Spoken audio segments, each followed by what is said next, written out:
paz do Senhor Jesus, amados. Tudo bem? Espero que esteja tudo bem contigo.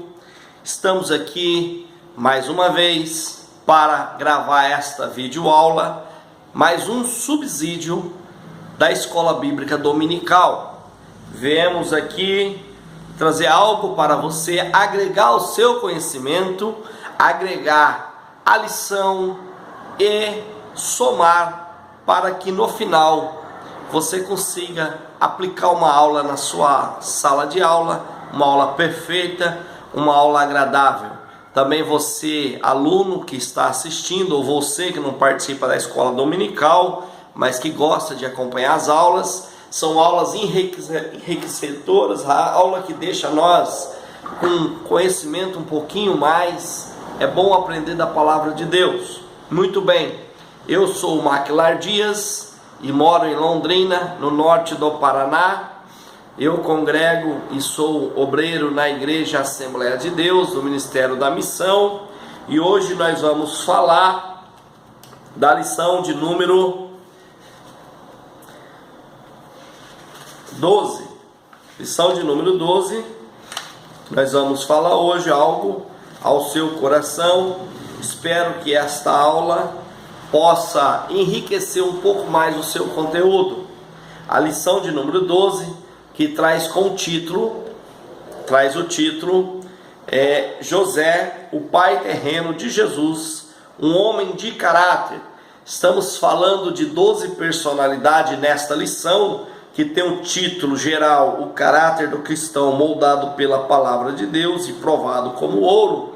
E estudamos 12 personalidades, já que a primeira falava sobre o caráter do cristão, mas depois as outras 12 lições vem dizendo sobre uma personalidade e seu caráter, certo? Depois dessa lição 12, nós vai ter a última lição, que é a lição de número 13, que vem falando sobre Jesus Cristo, o modelo supremo de caráter. Amados, textual. E José, despertando do sonho, fez como o anjo do Senhor lhe ordenara e recebeu a sua mulher. Mateus capítulo 1, versículo 24. A verdade prática: José, pai de Jesus, nos deixou um exemplo marcante de um caráter humilde, submisso e amoroso. O ponto central da lição vem trazendo assim: José, pai adotivo de Jesus, é um exemplo de caráter humilde, submisso e amoroso. Amados, se você não tem essa lição, se você não se encontra com essa lição na mão, mas você tem costume de acompanhar as aulas, nós estamos no texto Mateus, capítulo 1, do versículo 18 ao 25. Nós vamos ficar aqui dentro deste reduto, ok? Pegue a sua Bíblia aí e acompanhe a lição. E eu sempre digo, quando me perguntam o que eu preciso para estudar, amados, eu particularmente, eu não sou de pegar muitas coisas. Eu uso a revista, porque é sobre ela que nós estamos falando, então temos que ter ela para nos dar um norte, certo? E uso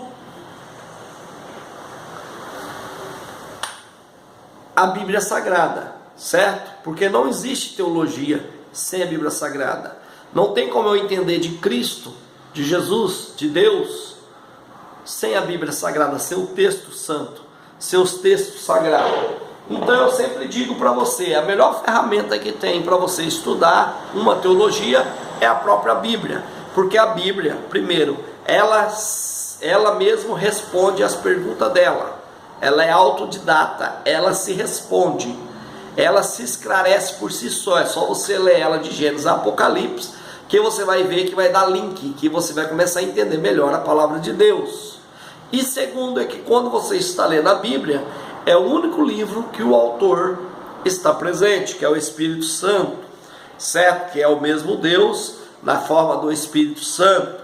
Amados, nós estamos estudando aqui sobre José, como nós estudou sobre Maria, a mãe de Jesus, como nós estudou sobre Maria, irmã de Lázaro, como nós estudou de Judá, né, a sacerdotisa, como nós estudou sobre Ruth, certo?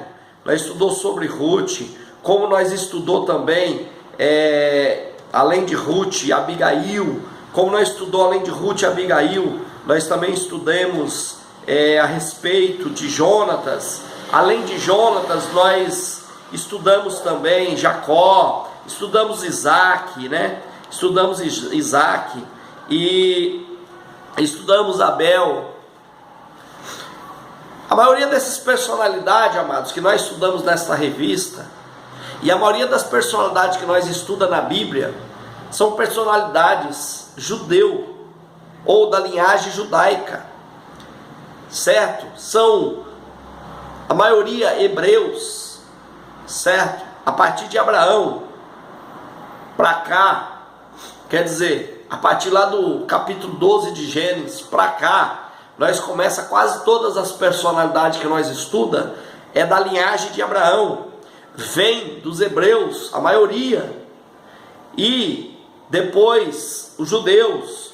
Então, amados, você, para poder compreender algum texto bíblico da Sagrada Escritura, você, principalmente o Novo Testamento, que praticamente quem escreveu todos foram judeus, o único que escreveu o Novo Testamento que não era judeu era apenas Lucas, que era grego, que escreveu o Evangelho segundo Lucas, o Evangelho de Jesus segundo Lucas, e escreveu o livro da história da igreja, que é o livro de Atos dos Apóstolos. E esses dois livros ele escreveu para Teófilo, seu amigo grego. Então nós temos que entender um pouco da cultura judaica, porque tem muitas coisas na Bíblia que nós não entendemos, amado, porque nós não entendemos a cultura judaica. Mas no momento que você entender um pouco como é que funcionam as leis do judaísmo, judaica, como é que funciona as leis de Israel, como que funcionam os costumes judeus, você vai começar a ficar claro para você essas coisas, certo? Eu quero trazer para você aqui nesse estudo dessa semana, eu quero trazer para você algumas revelações inéditas, que talvez você nunca ouviu em lugar nenhum. Por que você nunca ouviu em lugar nenhum? Porque às vezes nunca ninguém falou, e muitas vezes você fala para mim assim, mas de onde você tirou isso? Amados, da Bíblia. Está na Bíblia o que eu vou trazer aqui, só que com uma revelação profunda, porque como eu te falei, muitas vezes o Espírito Santo nos dá algumas revelações, e por eu conhecer alguns, ou a maioria do costume judaico, eu consigo, lendo a Escritura, aprofundar. Por isso que Jesus falava por parábola, porque tinha pessoas que não entendiam o que ele falava e realmente achavam que ele estava falando de uma árvore, de uma figueira, enquanto ele estava sendo muito mais profundo, porque ele não queria que todos ouvissem, mas era poucos que iam entender a profundidade das aulas de Jesus. Então eu quero trazer para você algo, revelar algo ao seu coração, que talvez você faz algumas confusão. Então nós vamos tirar essas confusão e mostrar para você que a Bíblia, ela não está errada. A Bíblia, ela não entra em conflito com ela mesma, certo? Muitas pessoas acham que a Bíblia entra em conflito. Muitas pessoas entendem que a Bíblia, ela tem texto que fala uma coisa e a outra já fala outro. Mas não, a Bíblia eu te mostro para você que ela até tem falha humana, por manipulação, por edição, por tradução. Inclusive a nossa tradução é muito fraca. Os padres mexeu na tradução. Os padres traduziu a Bíblia muito fraco, certo? Mas eu vou mostrar para você hoje que a Bíblia não contradiz, não entra em contradição, certo? Nesta lição tem um texto que muitas pessoas falam que está errado, mas eu vou mostrar para você com esse estudo e com a revelação do Espírito Santo, fundamentado na palavra de Deus, na Bíblia Sagrada, que a Bíblia não entra em confronto, hora nem tempo algum. Muito bem, eu não vou ficar lendo o bojo da revista, eu costumo ler somente a introdução e a conclusão inteira. Os outros tópicos eu abordo, todos os tópicos eu vou abordar, porém eu só vou ler o cabeçalho do tópico e você leia o texto em casa depois, mas você vai verificar que eu abordo todos os tópicos da lição, não deixo nenhum para trás, ok?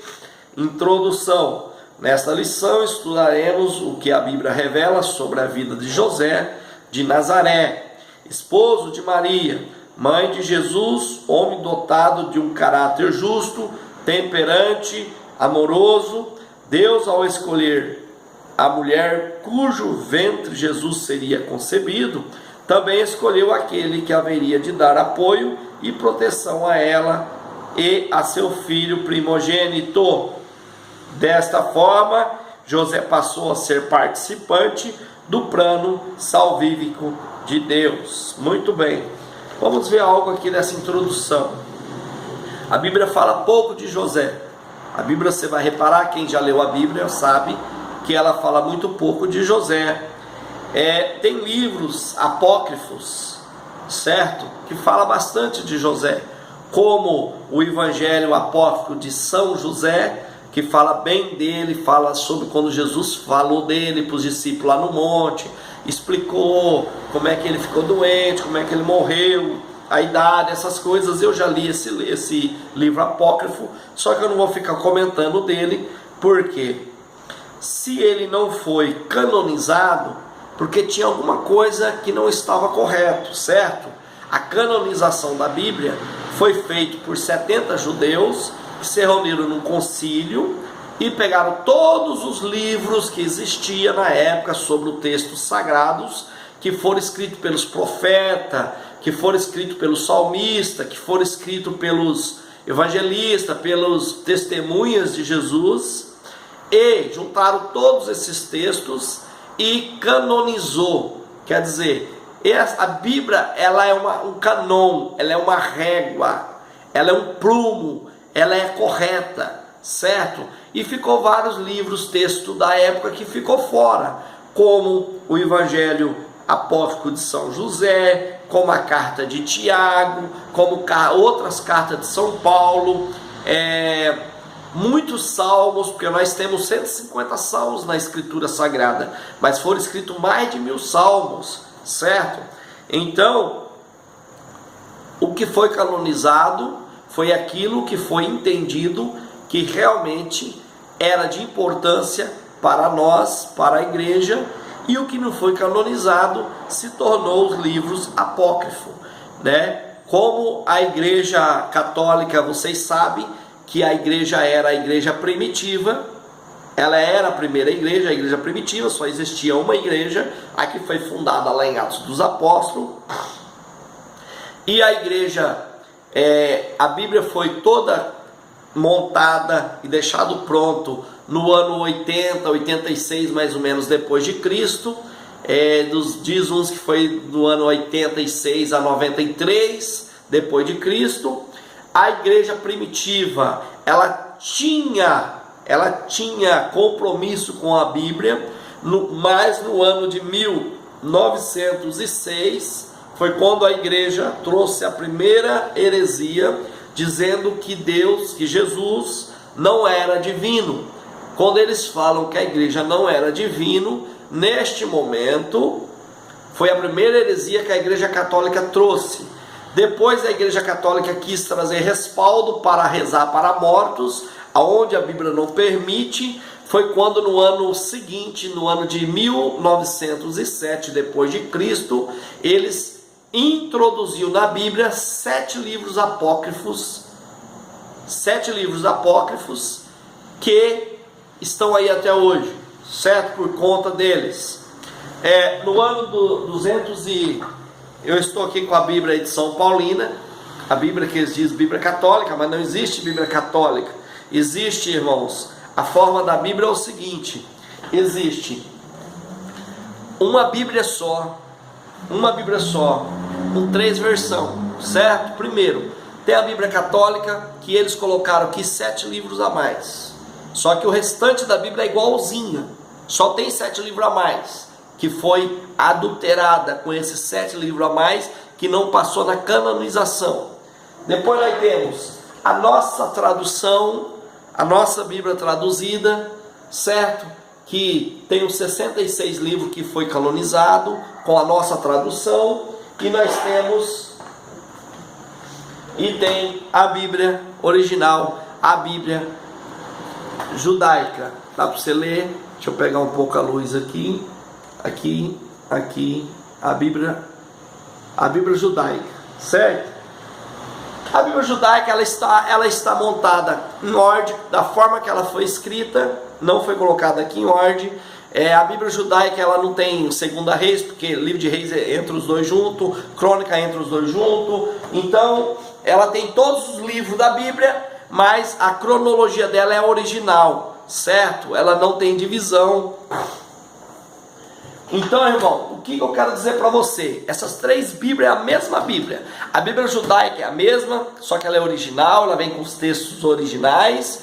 A nossa Bíblia traduzida brasileira é a mesma, e a Bíblia católica é a mesma. A única diferença é que aqui na Bíblia católica foram introduzidos no ano de 1907 7 livros a mais apócrifos que não foram canonizados. Então não tem base para isso, mas a Igreja Católica fez isso para dar fundamento em algumas heresias que eles iam praticar daí para frente.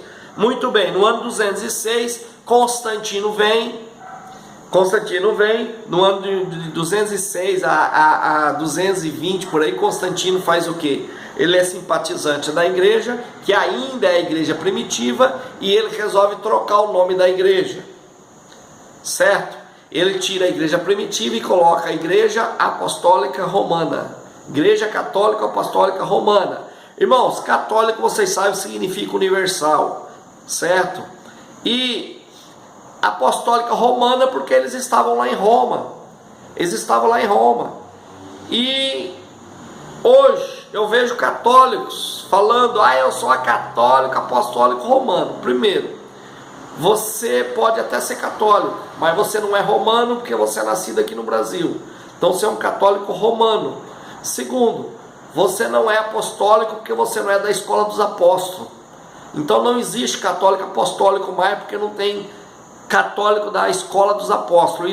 E católico romano só aquele que nasce lá em Roma. Tá entendendo? Eu não vou aqui entrar na história da Bíblia. Mas para você entender que os livros apócrifos falam muito de José, sobre a vida criança de Jesus, e outros textos que não entram na Bíblia porque não foram canonizados, porque os 70 judeus que canonizou a Bíblia achou por bem de não pôr, porque acharam alguma falha, alguma coisa, certo? Bom, um homem de caráter pacífico, temente a Deus, servo e obediente, ok? Ele era servo, temente e obediente. O mais importante, amados, uma característica, um caráter de José, e uma característica que a Bíblia nos dá informação, que é uma das mais importantes para um homem. Qual que é esta? Ele era um homem trabalhador, certo? José, ele tinha um ofício, ele era carpinteiro, ele tinha uma carpintaria, ele tinha uma empresa de fazer móveis, de fazer carpintaria, talvez até de fazer telhado de casa, porque o carpinteiro ele faz isso. Então José, ele era trabalhador. Isso é um caráter muito forte. Para Deus é importante, porque José ia fazer parte de um ministério. Qual era o ministério? Cuidar do Filho de Deus. Isso era um ministério importante. Então, Deus, ele não dá ministério para homens preguiçosos, para homens que não querem trabalhar.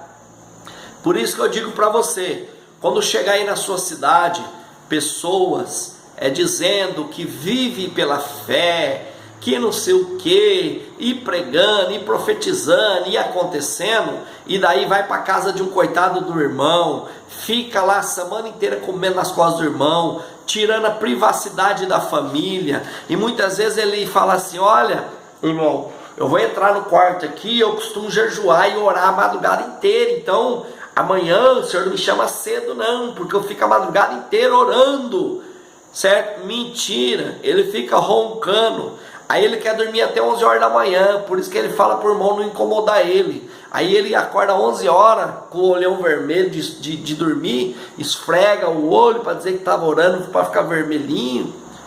E ele sai do quarto todo santarrão. Aí 11 horas da manhã a irmã, coitada da irmã que já está quase terminando o almoço, tem que pôr o café na mesa para o sujeito folgado, certo? Aí depois lá para as 2 da tarde ele vai almoçar e fica aí na casa dos irmãos dando despesa. E chega à noite na igreja, ele quer acontecer e fazer. Irmãos, vamos deixar de ser bobo. Fica de olho na salva da oferta, certo? É um embrulhão, certo? Homens que têm chamada, ele tem que estar na obra de Deus. Ele tem que estar trabalhando. Paulo, depois que ele se converteu, ele foi para a cidade de Tarso e lá ele ficou fazendo tenda. Por 14 anos ele ficou trabalhando. Somente depois de 14 anos foi que Barnabé desceu e buscou ele para o ministério, mas ele estava trabalhando, certo? Quando Jesus salvou Paulo, ele estava trabalhando para o império. Você está entendendo? Então, Paulo ele era um trabalhador. Quando ele perdeu a mamata de ficar lá no império, porque ele se converteu, não poderia mais representar os fariseus. Ele era um advogado lá do império. Paulo ele era doutor da lei, ele era um advogado. Quando ele se converte, ele perdeu o seu cargo de prestígio com os fariseus, porque agora ele era um dos perseguidos e não mais perseguidor. Então Paulo fala isso que, bom, eu não tenho mais meu cargo de ofício de advogado, só que eu vou lá para a minha terra fazer tenda, não tem problema, é um serviço mais pesado, mas eu vou fazer, eu não quero ser pesado para os meus irmãos, entendeu? Então Paulo foi. No Velho Testamento, amados, você não vai achar nenhum homem que estava parado quando Jesus chamou, certo? Davi, quando ele foi chamado para ser ungido, ele estava trabalhando enquanto os irmãos dele estavam dentro de casa dormindo. Quando o pai dele chamou ele para ir lá na guerra levar mantimento para o rei e para o comandante da guerra e seus irmãos, ele estava, diz a Bíblia, que ele estava trabalhando atrás do rebanho. Moisés, quando Deus chama Moisés, Moisés está no deserto conduzindo um rebanho de ovelha, certo? Então é o seguinte, amados, Deus não chama homens que está parado. Jesus chamou 12 discípulos.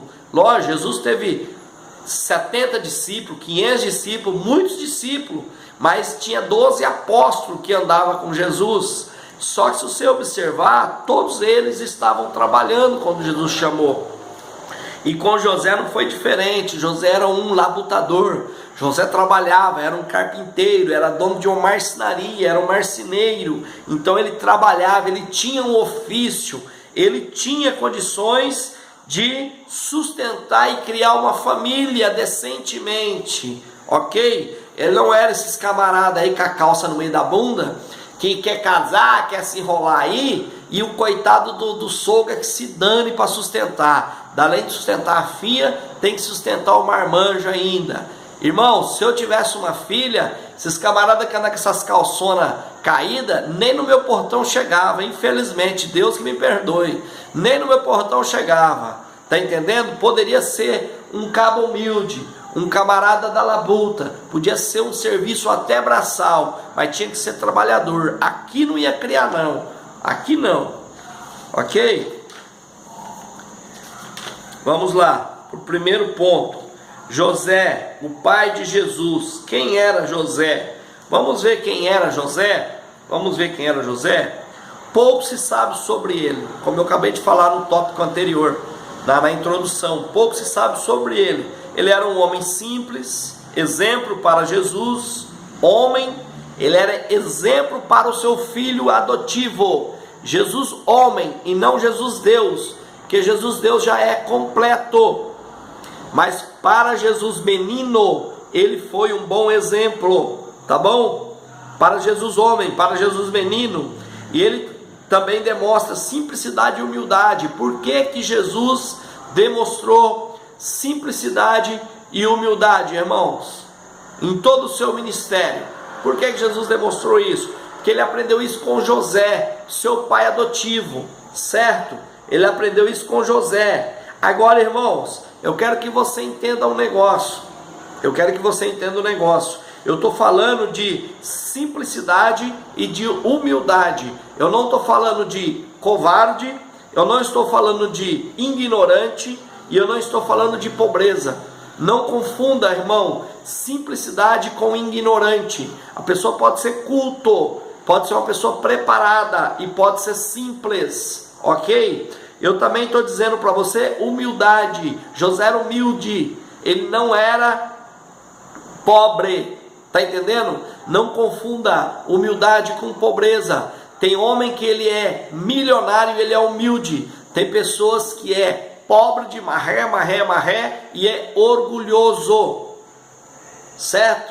Vou te dar um exemplo de um judeu que ele é simples, humilde, ele sabe conversar com uma dona de casa simples e ele sabe conversar com um ator, um artista e um empresário. Sabe quem? O nosso amigo Silvio Santos, certo?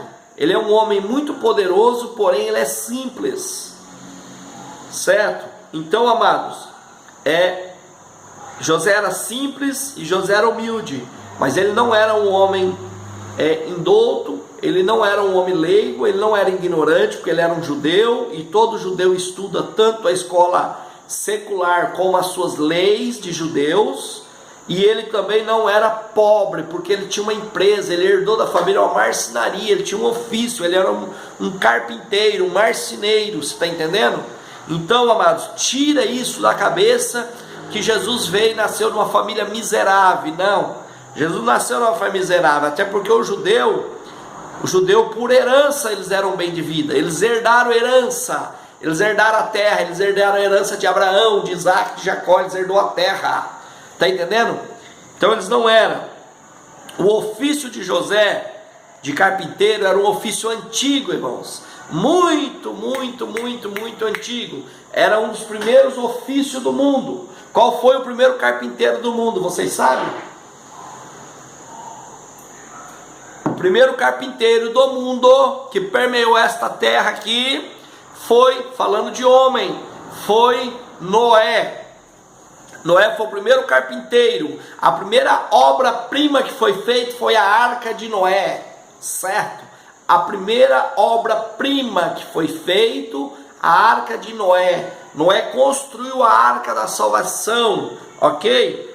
Mas, lá em 2 Samuel, capítulo 5 e verso 11, vai dizer, 2 Samuel, capítulo 5 e verso 11, vai dizer que Irão, rei de Tiro, enviou mensageiros a Davi e madeiras de cedro, madeiras de lei, madeiras de cedro, e carpinteiros e pedreiros que edificaram para Davi uma casa.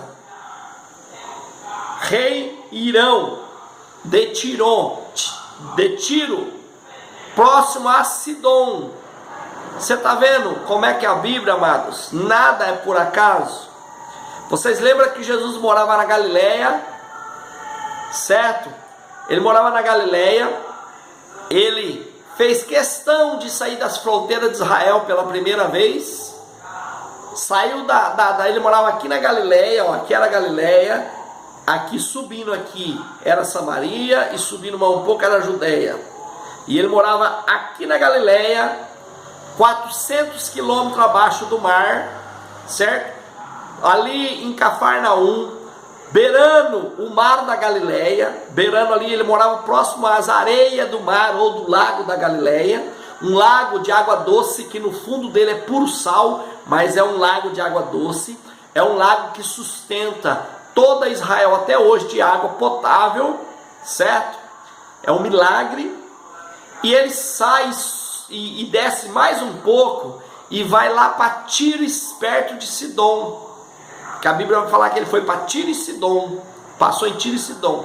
Sabe para quê, amados? Para poder abençoar a mulher Ciro Felícia, que tinha a filha endemoniada.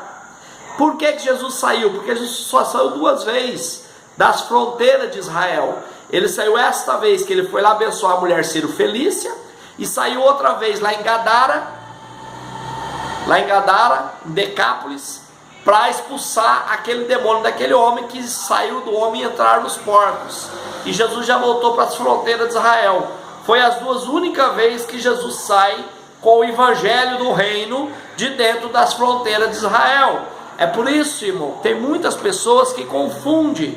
Pessoas falam assim: Jesus não vai voltar enquanto não for pregado o evangelho para toda criatura. Está errado esse termo. A Bíblia em Mateus 24 diz que Jesus não vai voltar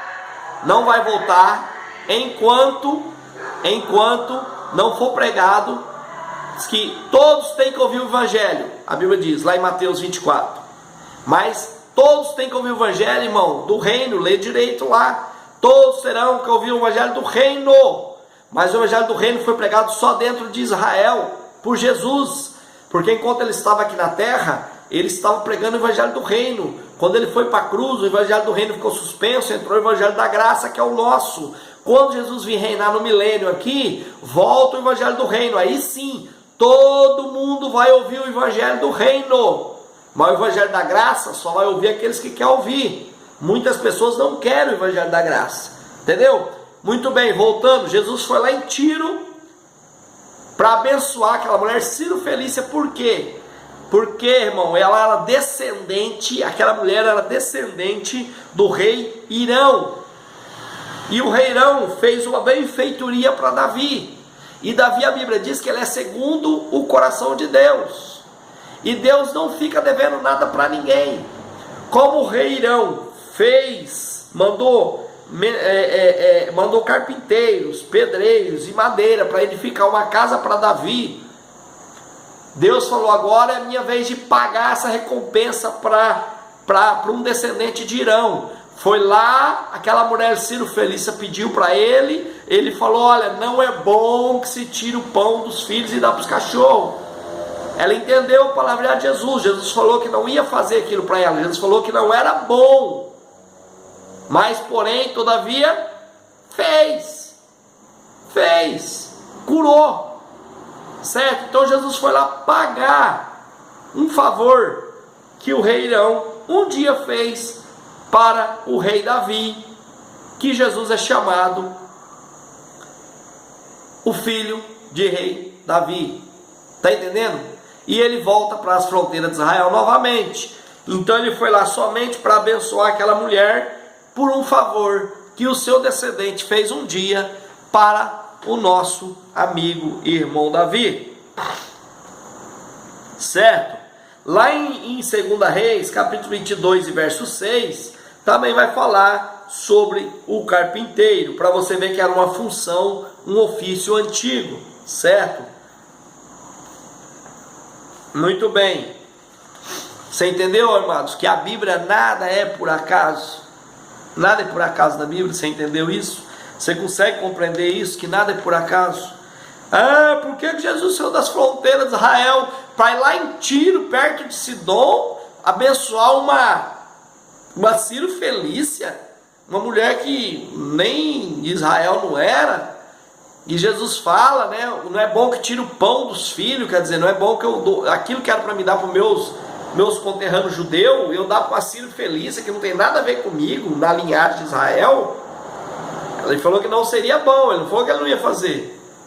E a mulher inteligente pegou, teve fé e Jesus o abençoou. Mas ele foi lá para abençoar ela, certo? Para não ficar devendo nada para ninguém, ok? Porque Deus não fica devendo nada para ninguém. Muito bem. Ponto 2 do 1. Pai adotivo de Jesus.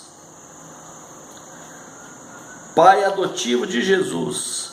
O texto diz, eu só estou lendo os tópicos do texto, ok? Mas vou abordar todos os pontos. Pai adotivo de Jesus. Vamos entender isso. Quem é considerado judeu, irmão? Como que você consegue considerar uma pessoa judeu? Ah, porque nasce lá na Judéia? Não. Não. Ah, porque o pai dele era judeu? Não. Como é considerado um homem judeu? Todo homem que nasce num ventre de uma judia, ele é considerado judeu. Não importa quem seja o pai dele, se seja um judeu ou que seja um estrangeiro. Nasceu de um ventre de uma judia, ele é considerado judeu. certo? O pai não é importante. O pai não é importante. Quem será o seu pai? Você vai observar que nos evangelhos não refutou sobre Jesus ser judeu.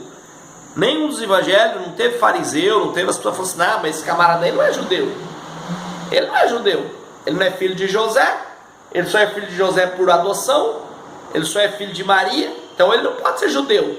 Ele não foi refutado. Todos aceitavam ele como judeu. Tanto é, certo?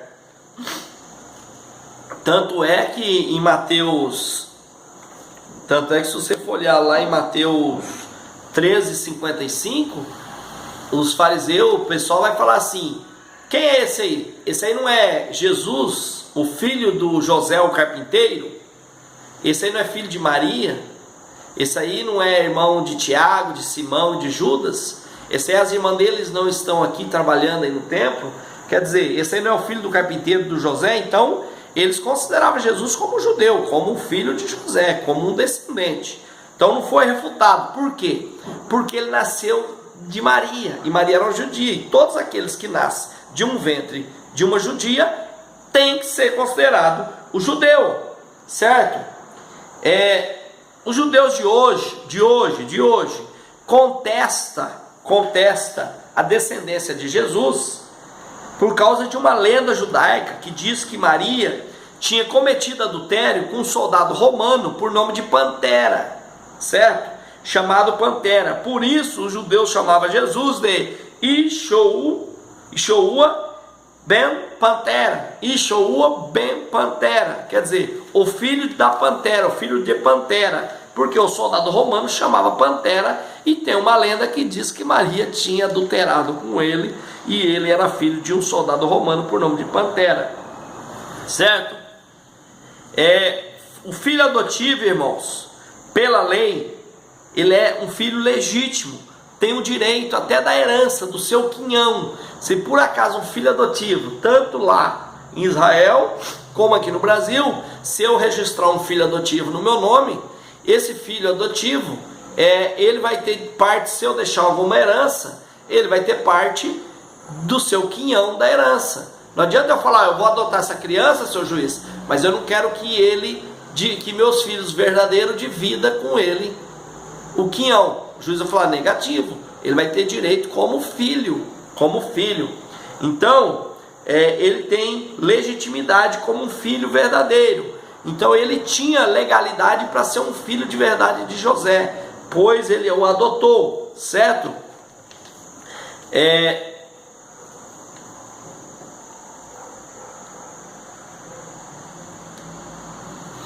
Isso era tão importante, irmãos. Por quê que era tão importante isso?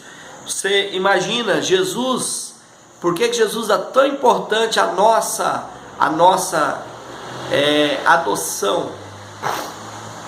Jesus dá importância à nossa adoção, irmãos. Por quê? Porque Jesus foi adotado um dia. E como ele foi adotado por um homem que tinha um caráter libado, um caráter bom, e tratou ele realmente como um filho, mesmo ele não sendo seu filho de sangue, mas José teve todo o carinho com ele, o respeito, o cuidado com ele, como se filho fosse. Jesus também quis isso para nós. E Jesus falou, olha, eu sou o filho unigênito de Deus, como diz Mateus 1:25. Porém, eu vou morrer na cruz para dar o direito de vocês também ser filho de Deus. O meu sangue vai comprar a adoção de vocês. E vocês sendo adotados por Deus, vocês vão ter direito até de herança. Está entendendo? Então, qualquer judeu é considerado por parte de mãe. Qualquer judeu, ele é considerado por parte de mãe. Os judeus eram povo conquistado, irmão. Entenda isso. Por que preferiram essa forma? Olha, se seu pai for um judeu, você vai ser um judeu. Não, se o seu pai for um judeu e sua mãe for uma judia, você vai ser um judeu. Mas por que naquela época deixaram a mulher como sendo portadora disso? Olha, quem nascer do ventre de uma judia será um judeu. Irmão, eles eram um povo conquistado. Israel foi um povo conquistado. Israel era um povo, vivia no exílio, era exilado. Então as mulheres judias, as meninas judias, elas viviam constantemente sendo o quê? Sendo abusadas sexualmente, sendo violentadas, sendo estrupadas pelos estrangeiros, pelos os conquistadores. Então ia extinguir a raça, porque os conquistadores iam começar a violentar essas meninas, essas mulheres, elas iam começar a dar filho, esses filhos iam começar, como o judeu depende do pai, e quem violentou a mulher e engravidou ela não foi um judeu, foi um estrangeiro, então o filho saía, não seria mais judeu, quer dizer, ia extinguir a raça. Então colocaram esta lei: todo filho que nasce de uma judia é considerado um judeu. Por isso que tem judeus loiro, polaco hoje em dia. Mas cara é judeu, ele é polaco, do olho azul. Sim, ele é um judeu. Se ele nasceu de uma judia, ele é um judeu, certo?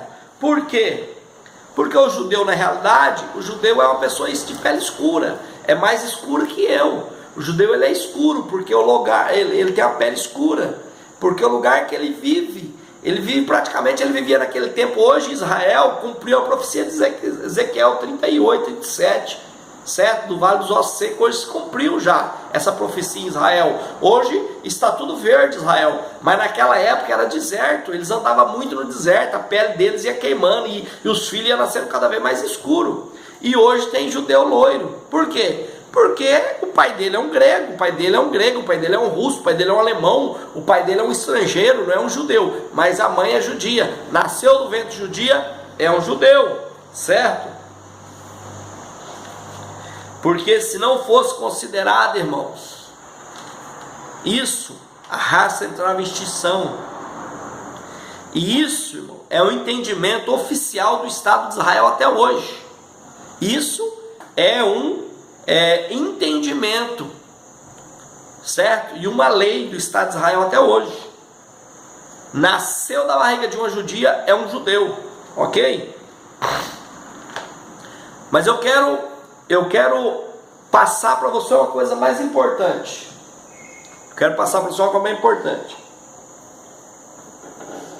Eu quero que você entenda aqui agora, que nós vamos entrar aqui, é um negócio muito sério.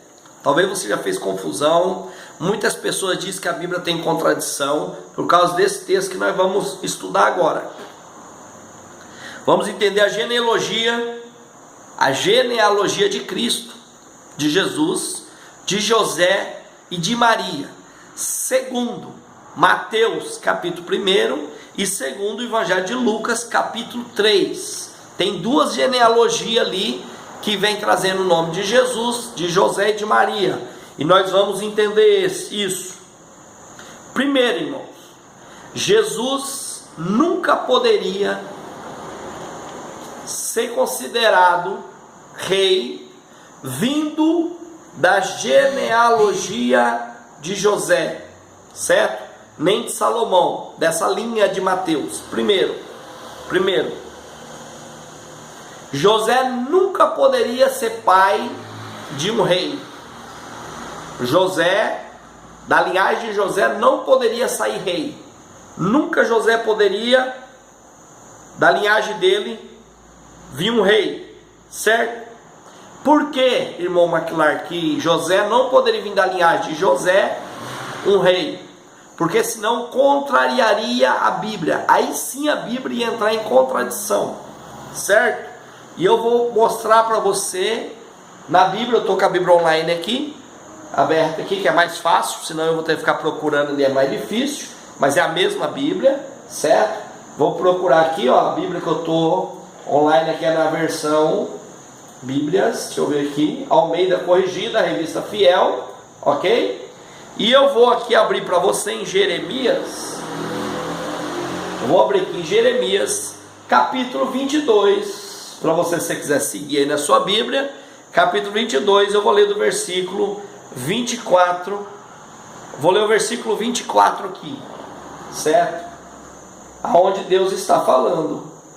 Deus diz assim, ó: vivo eu, diz o Senhor. Jeremias está profetizando. Vivo eu, diz o Senhor, que ainda que Conias, presta atenção, filho de Jeoiaquim, não é Joaquim não, é Jeoiaquim, rei de Judá, fosse o anel do selo na minha mão direita, contudo dali te arrancaria.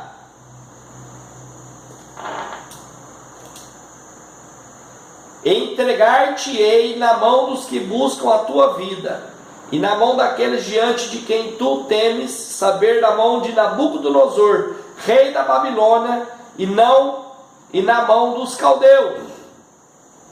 E lançarei-te-ei a ti a tua mãe, que te deu a luz, para uma terra estranha, em que não nasceste, e ali morrereis.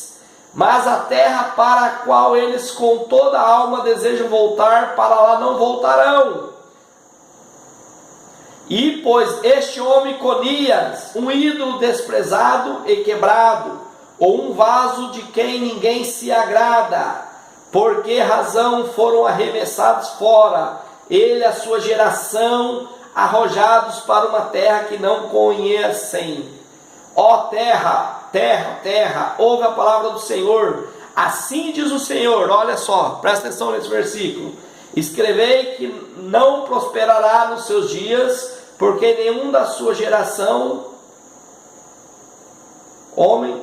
escrevei que este homem está privado de filhos, homem que não prosperará nos seus dias, porque nenhum da sua geração prosperará para se assentar no trono de Davi e reinar ainda em Judá. Irmãos,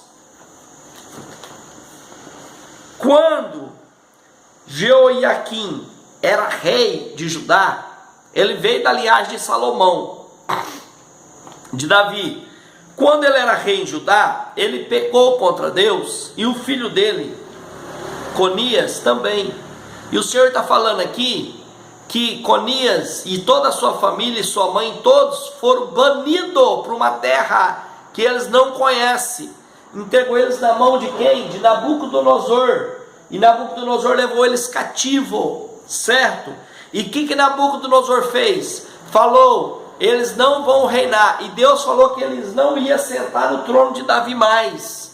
Acabou ali a linhagem que veio de Salomão dos reis. Acabou, porque Nabucodonosor colocou Zedequias para reinar no lugar de Conias. Zedequias, filho de Josias, reinou no lugar de Conias, filho de Jeoiaquim, por ordem do conquistador Nabucodonosor e por permissão de Deus, porque eles pecaram. Ali acabou a linhagem que vinha de Salomão, morreu ali. Até Jeoiaquim era o rei da linhagem de Davi através de Salomão. Aí você vai falar para mim assim, então, irmão Maquilar, você está querendo me dizer que não se cumpriu a promessa de Deus com Davi, porque Deus falou para Davi que da casa de Davi nunca ia sair a coroa, inclusive o Messias ia vir na casa dele. E agora você está falando que o reinado de Davi de Salomão foi até Jeoiaquim, e ali acabou, morreu. Entrou Zedequias reinando, que não tinha nada a ver com a casa de Davi. Isso que eu estou falando para você. Mas a Bíblia se cumpriu, amados. A Bíblia se cumpriu, certo? E eu vou explicar para você, por isso que você tem que prestar muita atenção na aula. Eu vou explicar para você. Nós estamos falando aqui, Salomão vem da genealogia de Mateus. Se você falar a genealogia de Mateus, que fala de José, que vai de Jesus, vai até Abraão, certo? Por dois motivos. Primeiro, que Mateus escreveu para os judeus o Evangelho. Segundo, que para os judeus o que importava era a genealogia até Abraão, porque a partir de Abraão para cá se formou o povo hebreu, e através do povo hebreu saiu os judeus. Então eles têm a linha deles genealógica a sucessão deles até Abraão, certo? Mas é o seguinte, eu quero chamar a sua atenção que nós estamos falando da linhagem de Mateus. Salomão vem com a linhagem de Mateus, certo? Mas eu quero chamar a sua atenção que Davi vem vindo a linhagem. Quando chega em Davi, essa linhagem abre duas pernas. Essa linhagem abre duas vertentes. Abre uma vertente que vai para Salomão, onde começam os reis. Vem Salomão, vem Roboão e vem vindo os reis, até chegar nesse camarada que eu li, que Deus acabou, falou, morreu, daqui para frente não vai ter mais rei que vai sentar da sua linhagem, que vai sentar no trono, certo? Sentou Zedequias, que não tinha nada a ver com a casa de Davi. Só que tem outra linhagem de Davi que vem por Natã, por seu filho Natã, que também era filho de Davi, com Betseba também, certo? Então, o que acontece? Tem a linhagem de Natã. Se você for ver lá em Lucas, a genealogia de Jesus, através de Lucas, você vai ver que primeiro, é dali que Jesus vem. Jesus não vem da genealogia de José, de Salomão. Jesus vem da genealogia de Lucas, de Maria. Ele vem da genealogia de Maria e não de José, porque José não poderia gerar um rei mais, não poderia ser pai de um rei, porque Deus acabou com a linhagem real da casa de Davi por essa vertente, lá em Jeoiaquim, último rei da linhagem de Davi por Salomão. Jesus vem da linhagem de Lucas ali, da genealogia, vem através de Maria. Presta atenção, eu não estou fazendo aqui apologia a Maria não, eu quero que você entenda o texto bíblico. Primeiro você vai analisar que a genealogia de Lucas vai de Jesus, não vai até Abraão como a de Mateus, vai de Jesus até Adão, porque quer dizer, Jesus, aquela de José ali, ela vai até Abraão, porque José é filho de Abraão, é descendente de Abraão, importa aos judeus. A de Jesus importa à humanidade, passa Abraão, passa Noé, passa e vai lá em Adão, porque Jesus ele é universal, ele vem para todos os homens e não só para a linhagem de Abraão, ele vem para a humanidade toda. Por isso que a genealogia de Lucas, aonde realmente considera Jesus como rei, vai de Jesus a Adão, o primeiro homem, certo? Porque Jesus vem dizendo assim, olha, eu não sou até Abraão, eu não vim para salvar só até o povo judeu de Abraão, eu vim para toda a humanidade, eu transcendo Abraão, eu vou para lá em Adão, porque eu sou para salvar todos os homens. Depois, o texto diz assim, ó, o original diz assim, ó, a genealogia de Lucas, talvez, porque você não entende direito, porque o texto diz assim, ó, a nossa tradução é fraca, e tem uma frase que está errada, está traduzida errada, não a Bíblia não está errada, mas a tradução está errada. Olha, o versículo 23 fala assim, Lucas, capítulo 3, 23, diz assim, ó, e o mesmo Jesus começava a ser de quase 30 anos, o mesmo Jesus começava a ser de quase 30 anos, sendo, aí você vai ver na sua Bíblia aí que está entre parênteses, como se cuidava, filho de José e José de Eli. Mas espera aí, aqui em Lucas está falando que ele era filho de José e José era filho de Eli. Mas lá em Mateus está falando que ele era filho de José e José filho de Jacó. Olha aí, está dando contradição a Bíblia. Como é que a genealogia fala que José é filho de Jacó e aqui em Lucas fala que José é filho de Eli? Eu vou explicar para você, certo? Eu vou explicar para você. Lá, José, filho de Jacó. Aquele José lá era o pai de Jesus. Aqui, esse José, filho de Eli, esse José aqui era pai de Maria. Pai de Maria, certo? Ele não era o esposo. Lá em Mateus, aquele José, filho de Jacó, era o esposo de Maria. Esse José, filho de Eli aqui, em Lucas, é pai de Maria. O nome Maria, o nome José era comum naquele tempo em Israel. Então, esse José era simbolicamente vô adotivo de Jesus. E quando diz aqui na nossa tradução como se cuidava, está errado.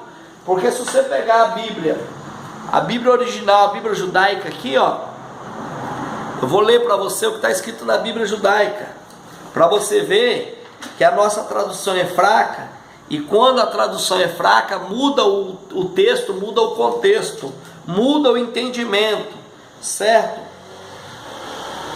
Olha aqui, ó, Yeshua tinha cerca de 30 anos de idade quando começou o seu ministério público. Ele era, aqui está fora do parênteses, amados, porque tudo que está dentro do parênteses aqui nas Bíblias é alguma coisa para você analisar. Dentro de parênteses tem alguma, aqui na Bíblia original da judaica está fora do parênteses, diz assim, ó, ele era como se pensava, filho de Yosef, que era filho de Eli. Ele era como se pensava, quer dizer, ele nasceu na casa de Maria. Talvez o vô dele, José, pai de Maria, também morava junto, trabalhava ainda na marcenaria, e as pessoas viam o menino andar com o vô, e o evangelista Lucas escreveu, ele era como se pensasse. Quer dizer, eles pensavam que era filho do velho, do avô. E naquele tempo o judeu tinha costume de chamar o avô de pai, porque Jacó cansou de falar, o meu pai é Abraão, e na verdade não era pai dele, era avô. Então Jesus poderia, quando criança, ter chamado o avô o meu pai José. Só que esse José de Lucas é o pai de Maria, certo? Este não é José marido de Maria, porque José marido de Maria vem da outra genealogia, que ele era filho de Jacó. E esse José aqui, que era o avô, suposto avô e pai de Maria, e suposto avô de Jesus, ele era filho de Eli. Então a Bíblia não traz contradição, amados. O que a Bíblia traz, muitas vezes, é erro de interpretação e erro de tradução fraca, certo? A tradução fraca acaba atrapalhando as leituras. Você está entendendo? Então, meu amado, para você entender, ó, Mateus 16 diz assim, Jacó gerou José. Jacó era pai de José. E esse Jacó aqui não é aquele Jacó patriarca lá que morreu há muitos anos atrás, não. Sabe? Porque, como eu falei para você, Jacó, José, Maria era nome comum. E Jacó gerou José, marido de Maria, vírgula, da qual nasceu Jesus, que se chamou Cristo. Olha, Jacó gerou José, vírgula, o marido de Maria. Qual Maria? Aquela que gerou Jesus. É isso que o texto está falando, certo? Enquanto Lucas 3 e 16 diz assim, 3,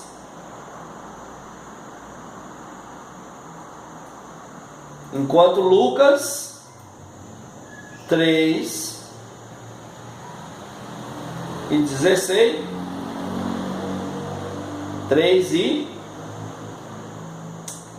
23, né? Ó, diz assim, ó, e o mesmo Jesus começava a ser de quase 30 anos,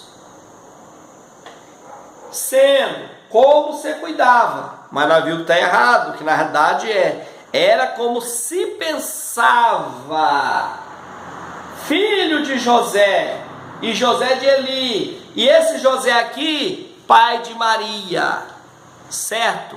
Então, se Jesus, o pai de Maria, veio da linhagem de Natã, e Natã era filho de Davi, Natã era príncipe, e depois do rei Davi dessa linhagem, o próximo rei foi Jesus, certo?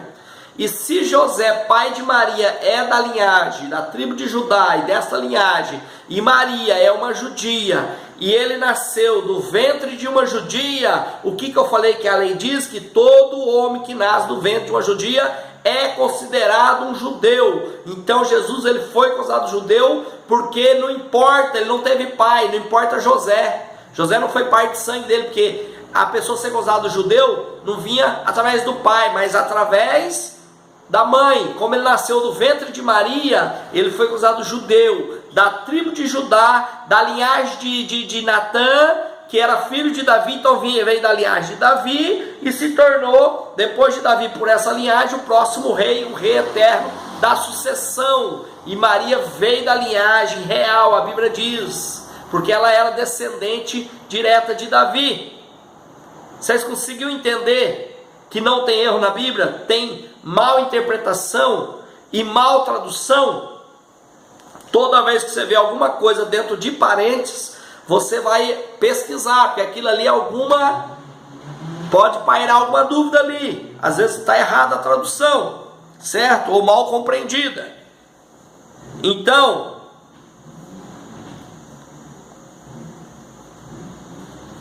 e é uma geração que vai até o último homem Adão, ou o primeiro homem Adão, certo? Porque Cristo veio para todas as nações, não veio só para a descendência de Abraão, como a genealogia de Mateus vai de Jesus a Abraão, mas a de Lucas, que realmente é a que trouxe para ele a linhagem, vai de Jesus a Adão, ok?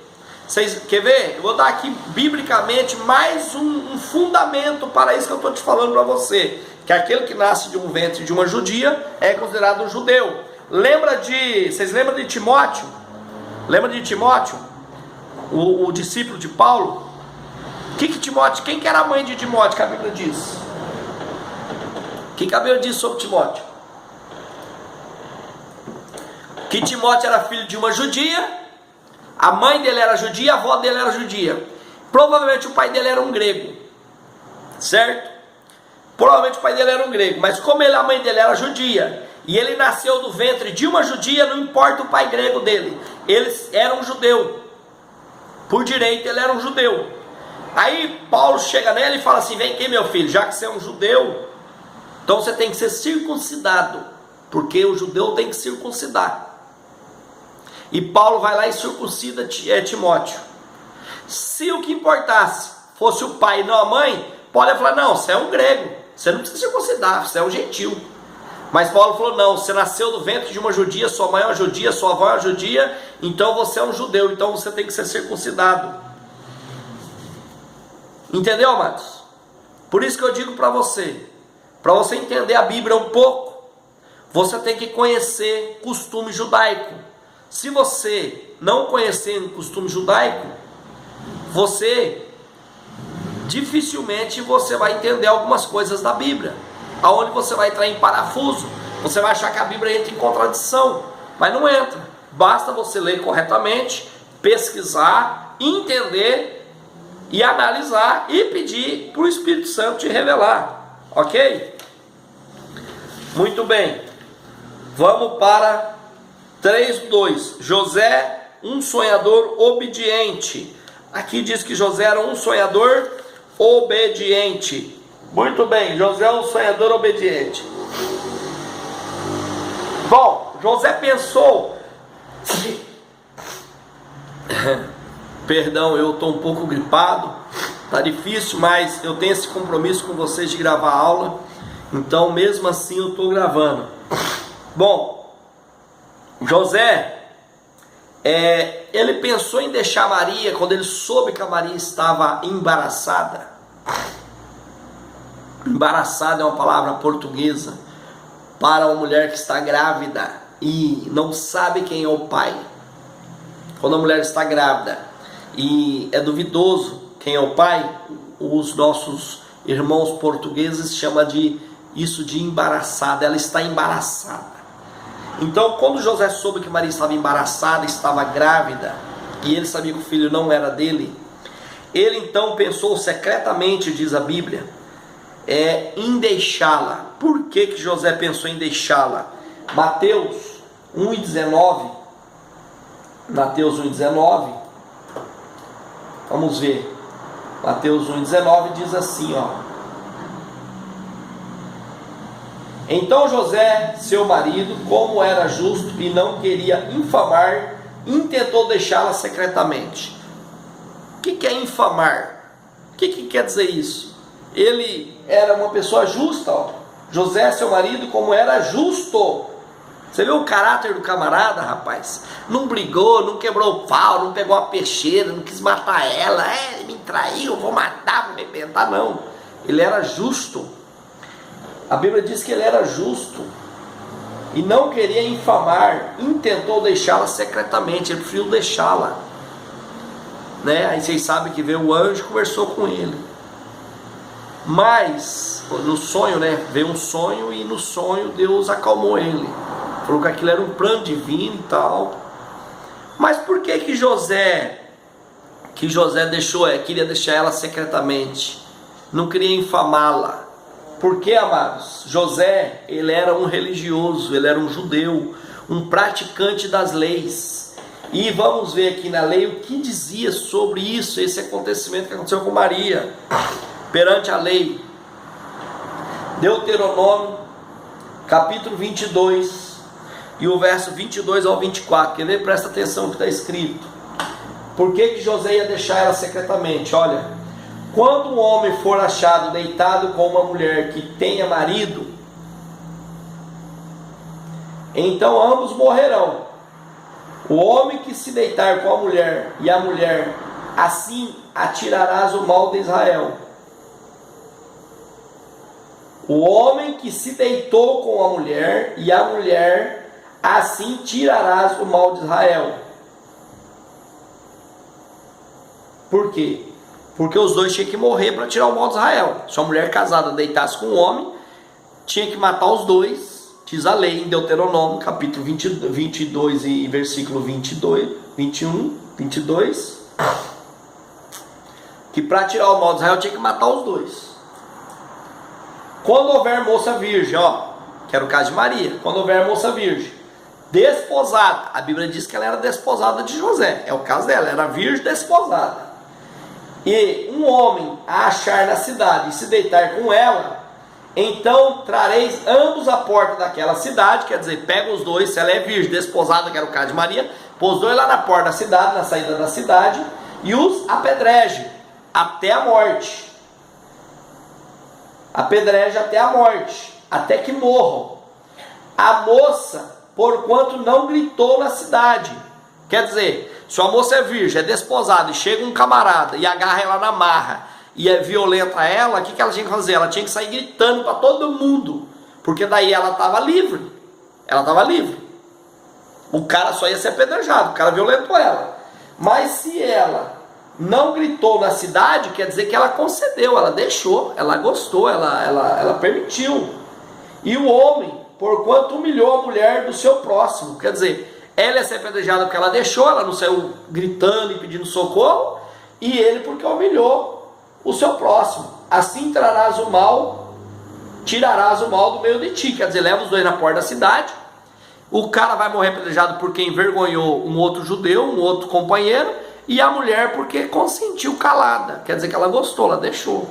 Então leva os dois na porta da cidade e apedreja até morrer, que assim tira o mal de Israel. José sabia que se ele apresentasse ela grávida e falasse que ele não era o pai do filho, e ela não gritou, não falou nada para ninguém, ela ia ser apedrejada e ela ia ainda ter que falar onde é que estava o homem que fez aquilo. Lógico que não tinha homem, então eles iam taxá-la de doida, porque não ia acreditar nela, e ainda ia apedrejá-la, certo? Então é por isso que José preferiu. Ele era justo, amava Maria, gostava dela, não queria vê-la ser prejudicada, e ele preferiu sair de madrugada sem falar nada, abandonar ela e depois ela que se virasse, mas ele não ia denunciá-la. E não queria ver também ela, ele não queria ser o primeiro, porque geralmente ele tinha que ser o primeiro a jogar a pedra. Então, ó, aí no sonho Deus falou com ele que realmente aquilo era uma coisa divina e que ele acalmasse e fosse companheiro de Maria. E assim aconteceu, ele preferiu ficar e obedecer à voz, certo? 2. O caráter exemplar de José, um homem obediente. Olha, aqui diz que ele era um homem obediente a Deus. Agora vocês pensam na situação do homem, irmãos. José, um judeu, naquela época a mulher não andava do lado do homem, a mulher tinha que andar atrás do homem, a mulher não podia falar quando o homem estava falando, os homens sentavam na mesa para comer, a mulher só comia depois, a mulher não podia dar palpite, a mulher não podia negociar. Por isso que a Bíblia diz que a pior desgrama para a mulher era ser viúva e não ter filho. Então, agora vocês imaginam como é que estava a cabeça de José, com aquela situação. Poxa, minha mulher virgem, parece grávida, eu tenho que aceitar essa situação e tal. E quantos pensamentos não passou na cabeça de José, mas ele era obediente, certo?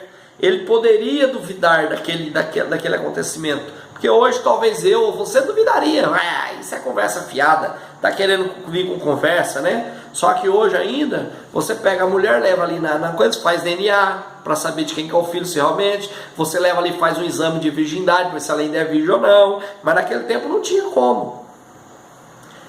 Ele poderia duvidar, irmão, mas o seu espírito estava ligado com o Espírito de Deus.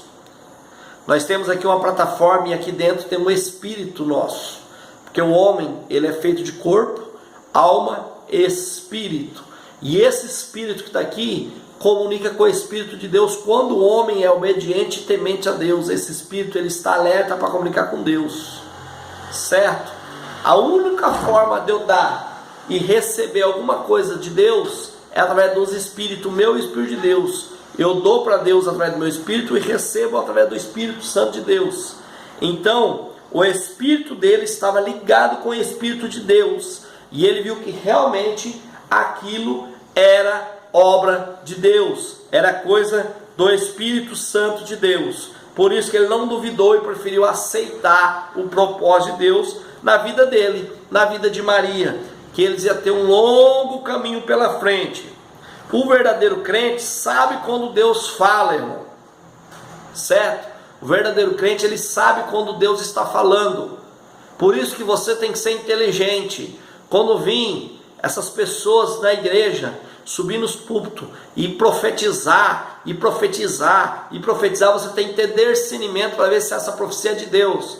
Porque aquela conversa que fala, olha, eu vou lá que vai vir um grande profeta e ele profetiza e acontece, é conversa fiada.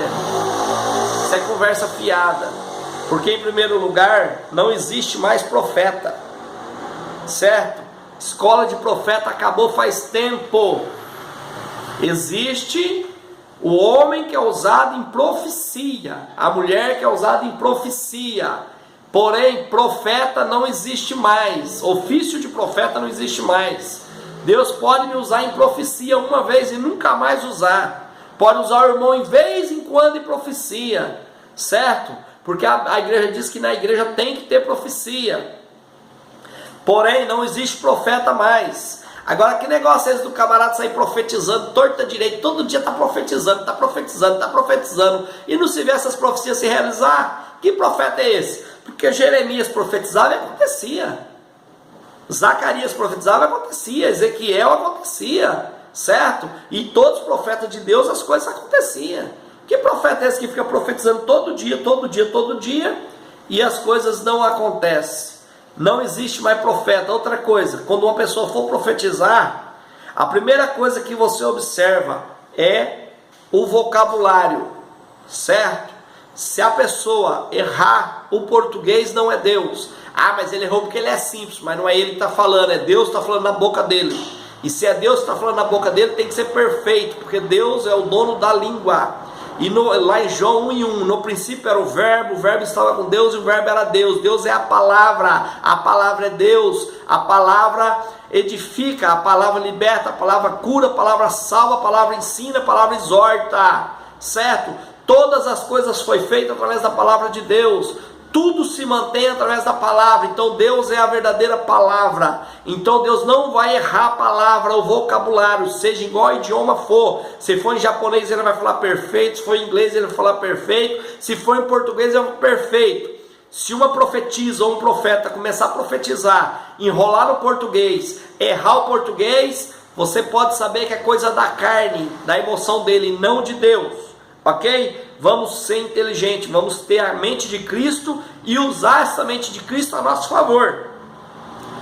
Diz que ele abraçou Maria e não a discriminou, já que ele aceitou a missão de Deus, ele tratou a Maria como uma esposa e não fez discriminação com ela, porque não adianta nada eu aceitar a vontade de Deus e ficar resmungando pelos cantos e maldizendo. Se eu aceitei o trabalhar de Deus, a missão de Deus, então eu tenho que aceitar de corpo e alma. Então ele aceitou Maria de corpo e alma sem discriminar ela, não ficou para os cantos resmungando, ou achando ruim, ou criticando ela, ou apontando o dedo para ela não e acusando ela. Ele aceitou e ajudou ela e fim de papo, ok?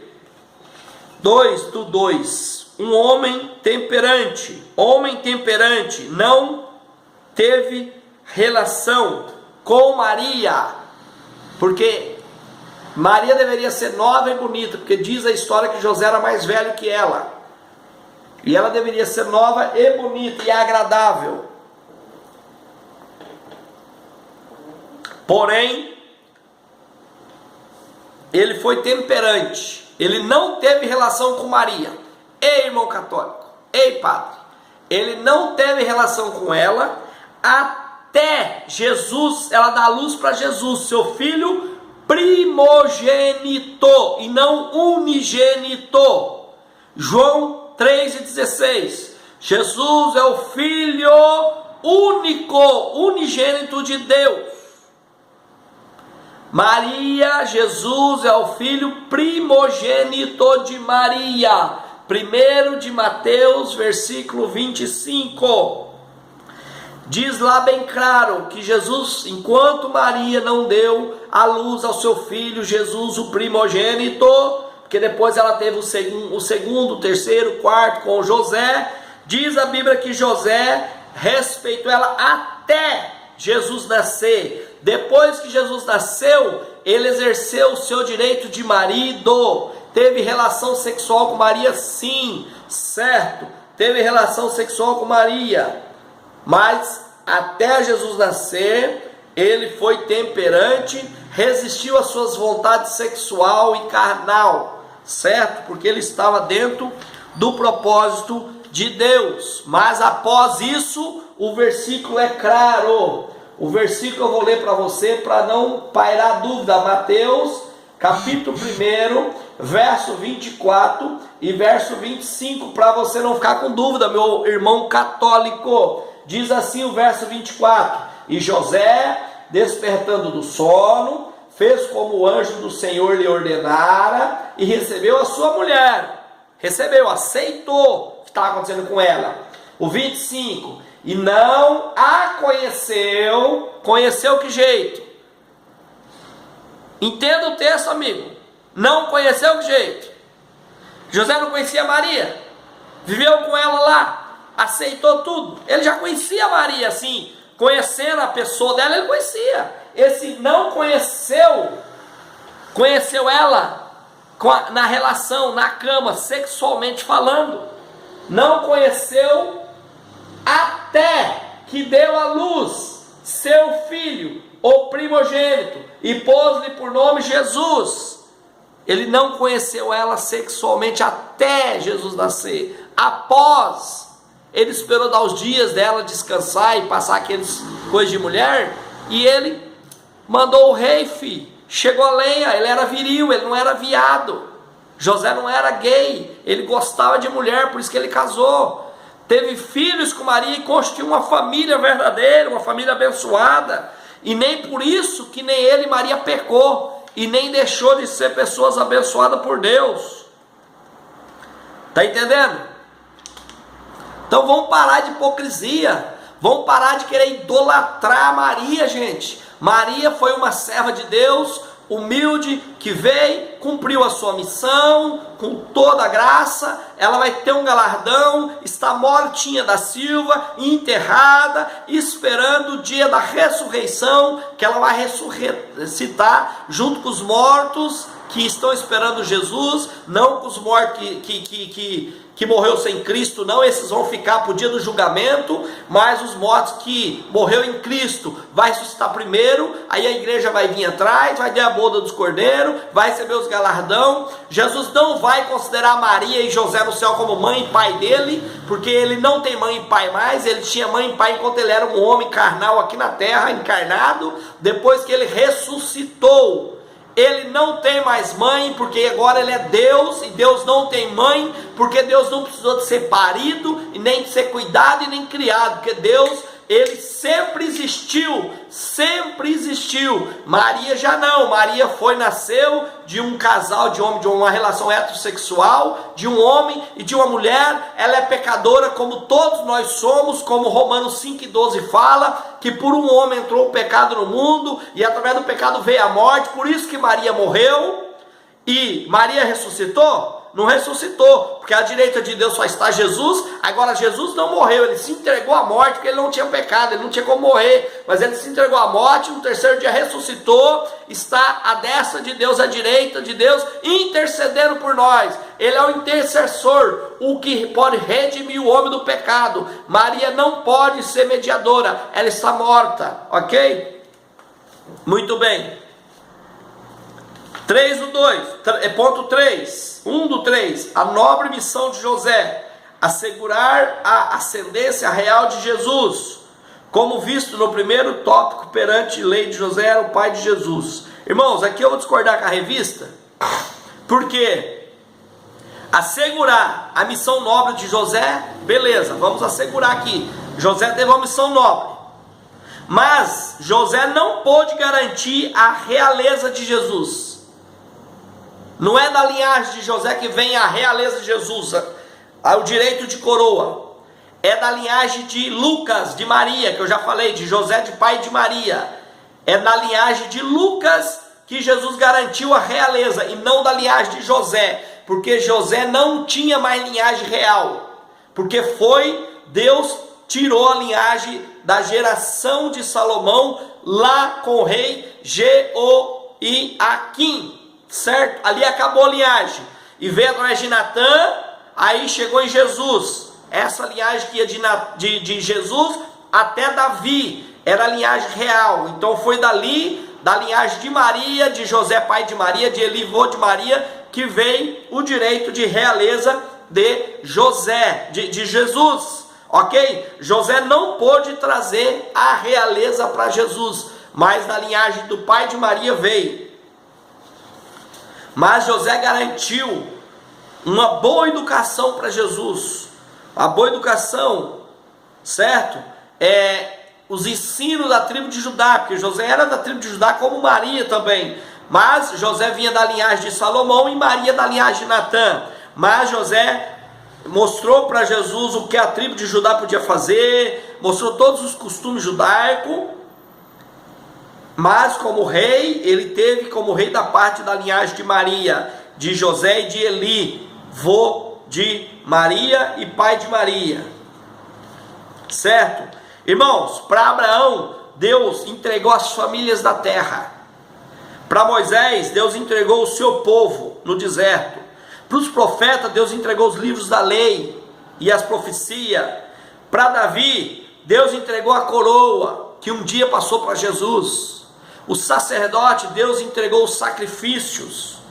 Mas para José, Deus entregou a maior missão que um homem poderia ter nesta terra, a saber, cuidar do seu filho aqui como bebê, como criança, como adolescente, como rapaz, como jovem e como um homem de bem. A maior missão da Bíblia foi a missão de José, por trazer o caráter para Jesus, o caráter humano, porque Jesus tinha tem um caráter de Deus, mas o caráter humano, porque Jesus era 100% Deus, ele tem um caráter de Deus.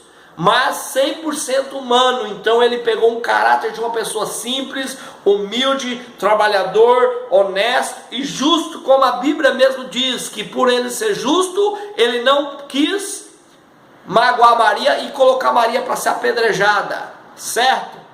Então, foi a maior missão no meu ponto de vista, foi o homem que cuidou de Jesus para nós, para ele crescer, exercer seu ministério e comprar a nossa adoção, já que um dia Jesus também foi adotado. Então José foi o único homem, irmão, que poderia orar a Deus e falar para Deus assim: olha, eu vim falar com você, meu pai, a respeito do nosso filho Jesus.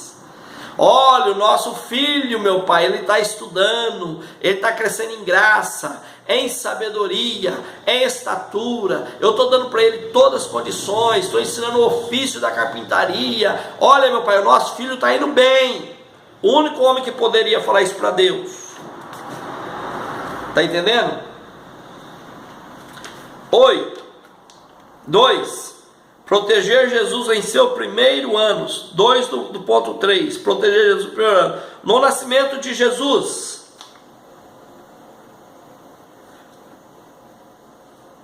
No nascimento de Jesus. Vamos entender isso. Ele morava na Galileia, lá em Nazaré. Mas ele era da Judéia. Certo? Ele saiu um censo que todo mundo tinha que voltar para sua pátria, para sua cidade de origem, para se alistar no censo que foi colocado pelos impérios. E ele, como um bom cidadão, porque José tinha um caráter justo, ele era um bom cidadão, ele foi da Galileia, certo? Lá de Nazaré, ele foi até a Judéia, até a cidade dele, Belém da Judéia, porque ele era um cidadão nascido em Belém. Por que ele morava lá em Nazaré, na Galileia? Amados, tem coisa que não tem. Por exemplo, eu não sou daqui do Paraná, de Londrina, eu sou paulista. Eu nasci na capital de São Paulo. Mas na época que eu nasci, que eu ainda era criança, as coisas estavam difíceis e meu pai saiu da capital de São Paulo e se mudou para o Paraná. Então eu fui criado aqui no Paraná. Por quê? Por algum motivo, no nosso caso, por emprego. Meu pai veio para cá para procurar uma coisa melhor para a família, para trabalhar. Diz, se você for estudar o mapa geográfico daquela região, naquela época, você vai ver que lá em Nazaré, na Galileia, tinha muito mais madeira de lei, cedro, carvalho, essas coisas. Tanto é que o rei de Tiro mandou madeira de cedro para Jesus, para Davi fazer sua casa, porque ele é lá de Tiro, e Tiro é perto da Galileia. Ali tem o mar da Galileia, aquilo ali é uma abundância, a água ali é abundante, irmãos, e a vegetação também, porque eu falei para você que lá em Israel naquele tempo era quase tudo deserto. Então poderia ser porque lá tinha matéria-prima que eles usavam na carpintaria. Como não tinha a estrutura de transportar madeira, não tinha dinâmica, então eles preferiam montar talvez a marcenaria lá na Galileia e Nazaré, onde ficava perto da matéria-prima. Para carregar os móveis seria mais fácil, móveis pronto vendido, do que trazer as toras de madeira. Porque hoje nós temos caminhão, temos trem, temos avião, mas naquele tempo não tinha nada disso. Imagina, carregar toras, entendeu?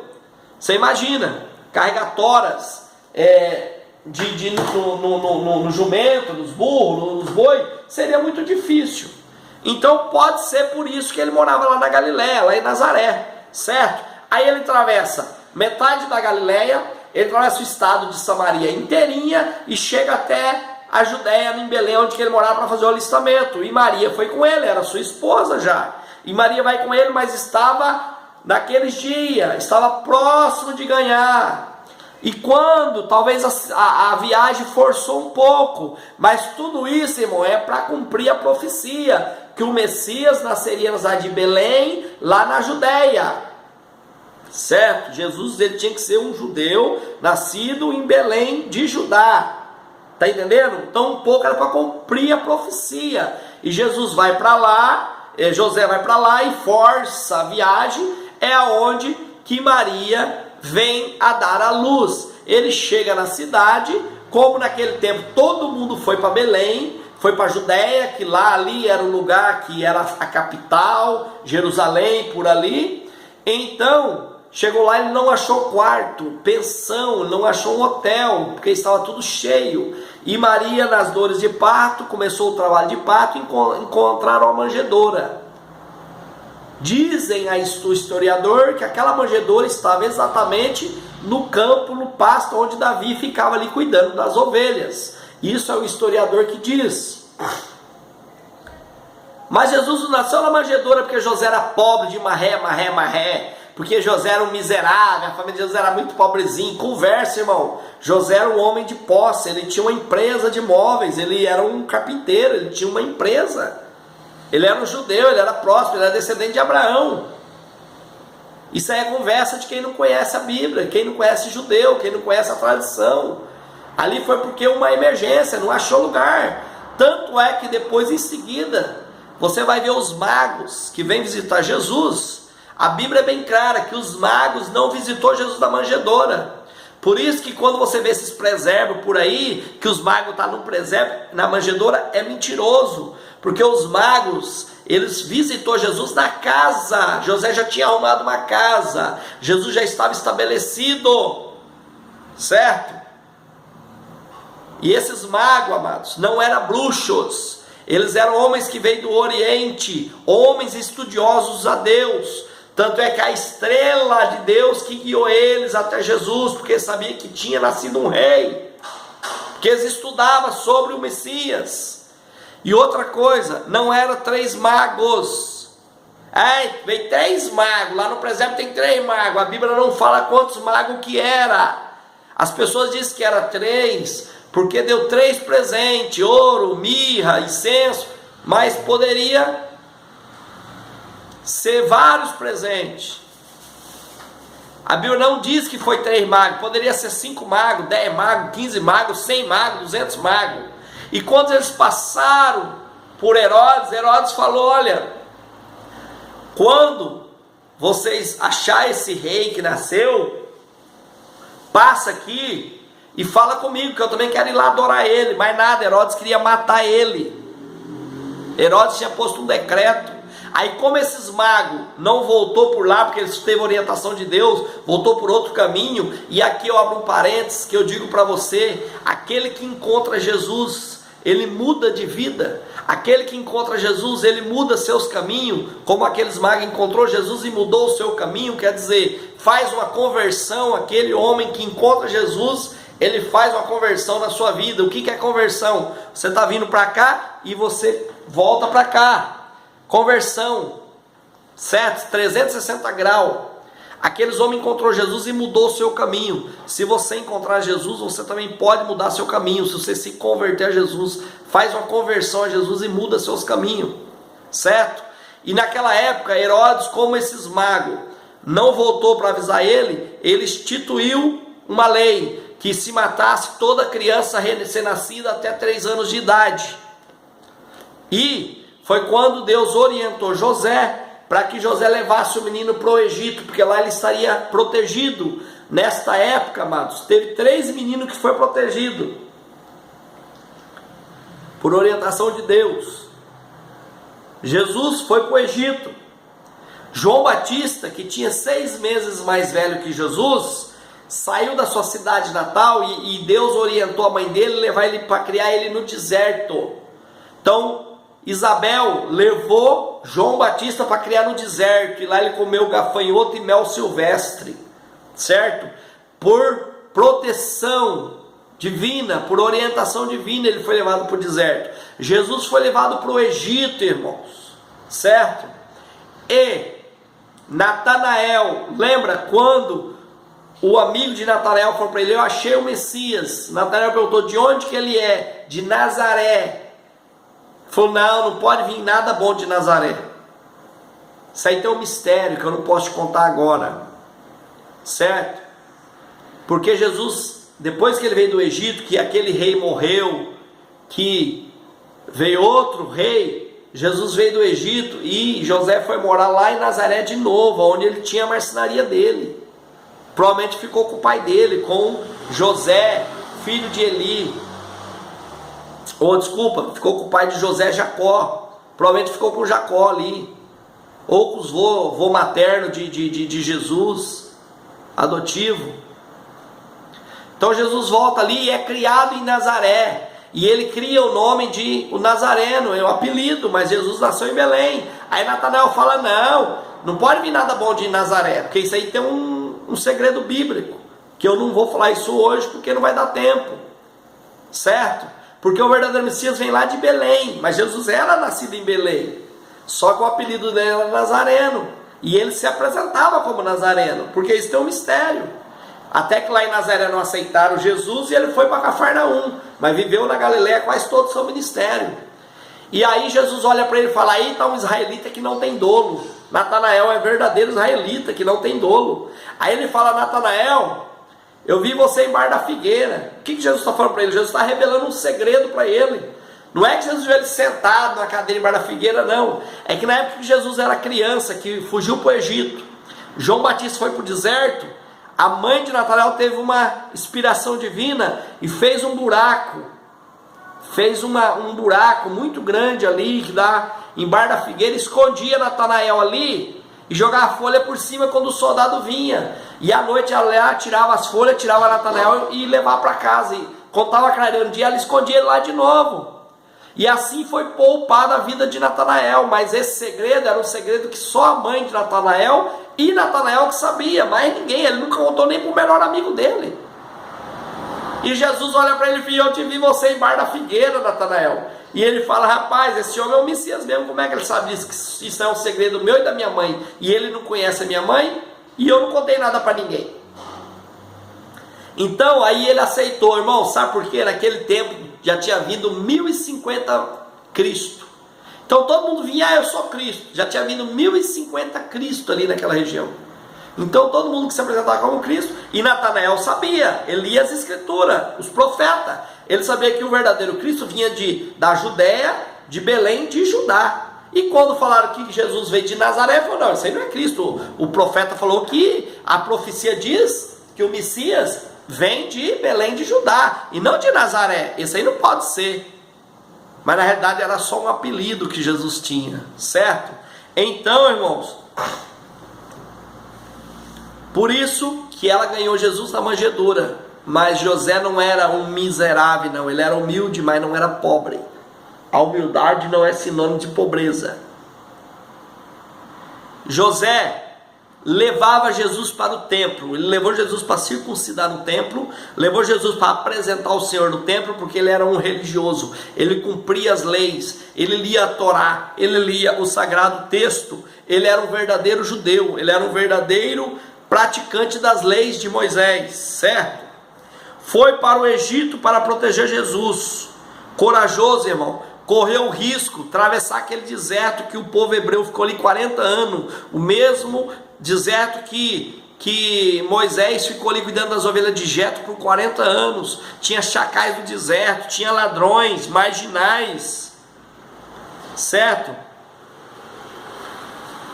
E lá no Egito, irmão, ele ficou lá até que aquele rei morresse.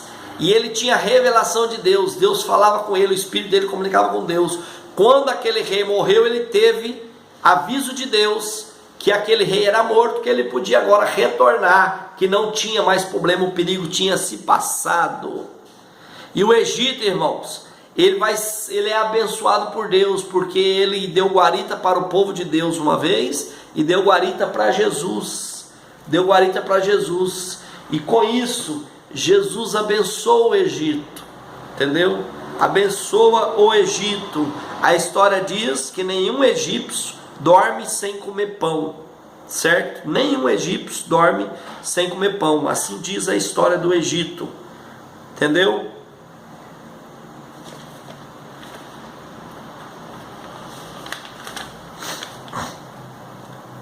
O zelo pela formação espiritual de Jesus.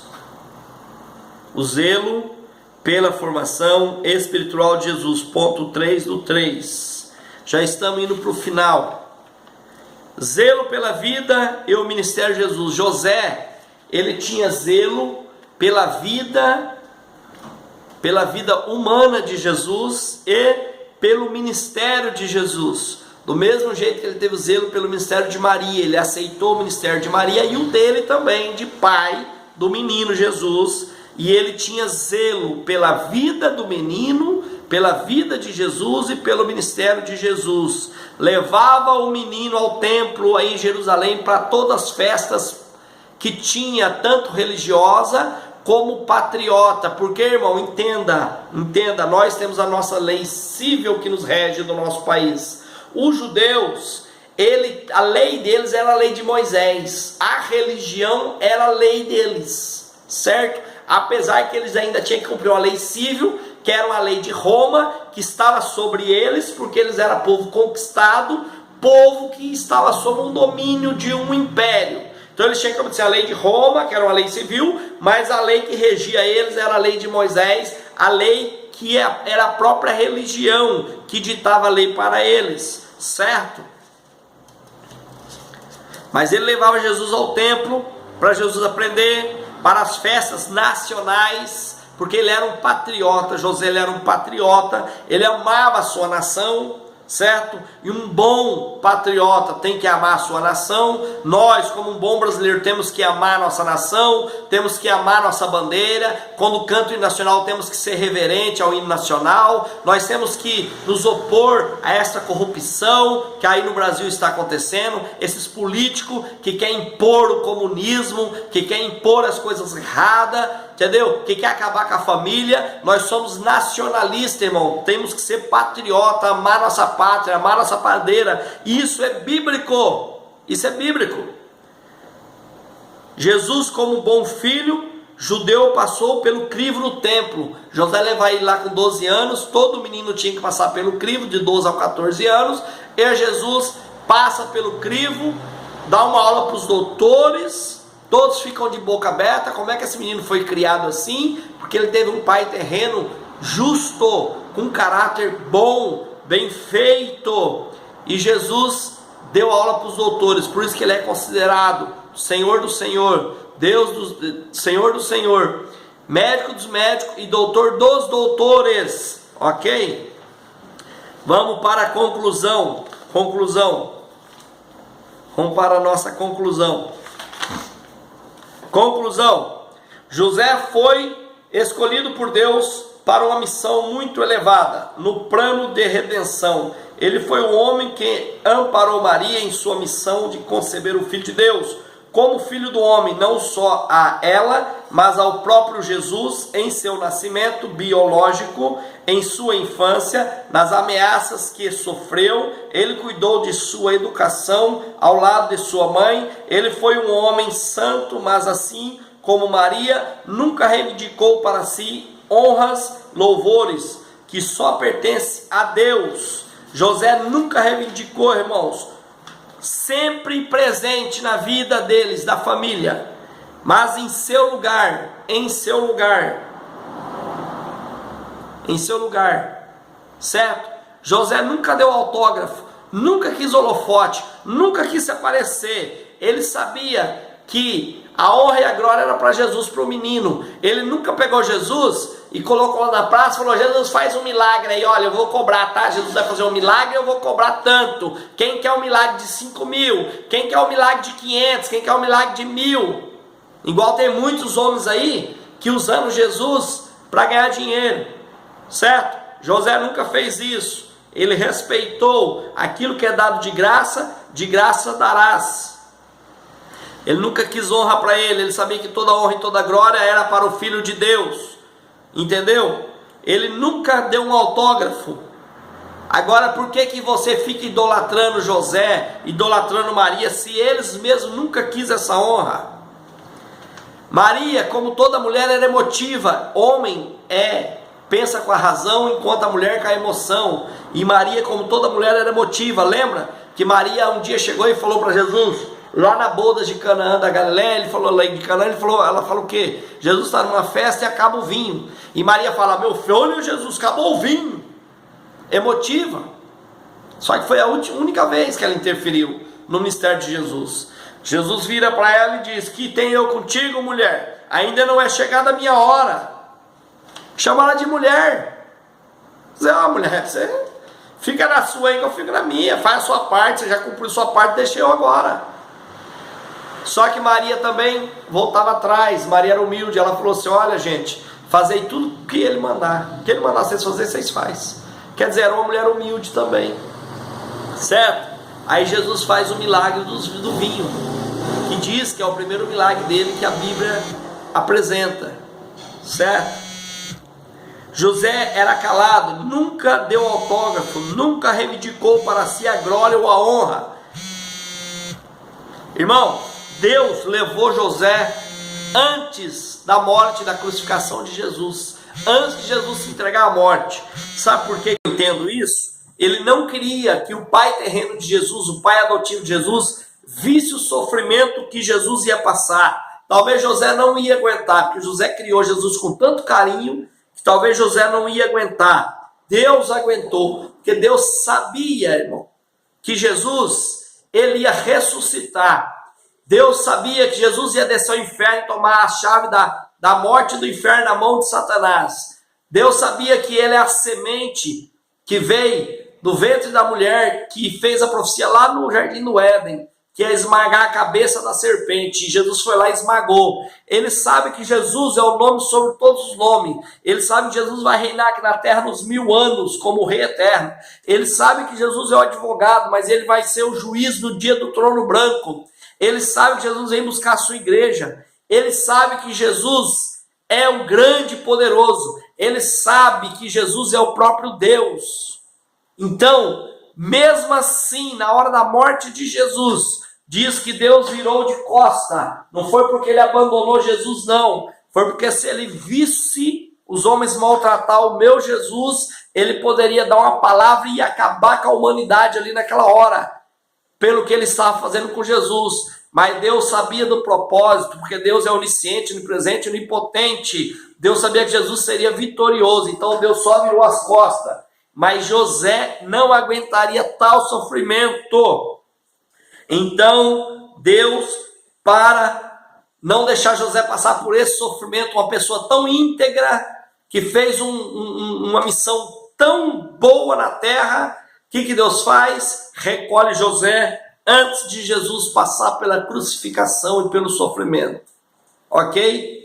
Então assim eu encerro esta aula. Espero que tenha sido de grande valia e grande ajuda para você. Continua nos acompanhando. Se inscreva no meu canal para me ajudar. Eu faço isso, não faço para ganhar dinheiro. Eu faço isso para contribuir para o reino de Deus.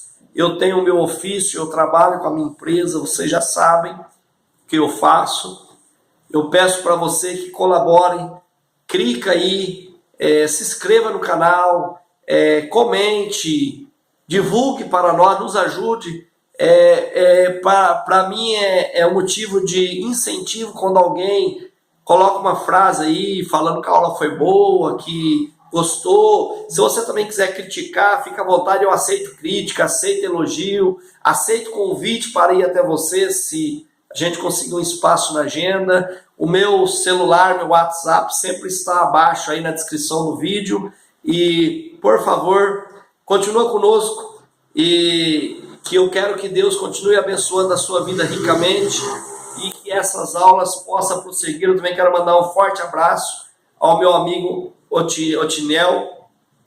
Eu quero mandar aí também um abraço para todos os professores que tem vídeo aí da Escola Dominical, que posta ricamente. Quero mandar um abraço ao meu coordenador da Escola Dominical, ao presbítero Anderson, da Igreja do Jardim Planalto, meu grande amigo. Um abraço para ele, para sua família e para todos. E eu quero que você fique com Deus, em nome do Senhor Jesus. Se tiver alguma falha no vídeo aí, algum barulho externo, eu não edito o vídeo porque eu não tenho tempo para fazer edição. Então, do jeito que eu gravo, eu já coloco no YouTube, ok? Fica com Deus em nome do Senhor Jesus. Até a próxima aula.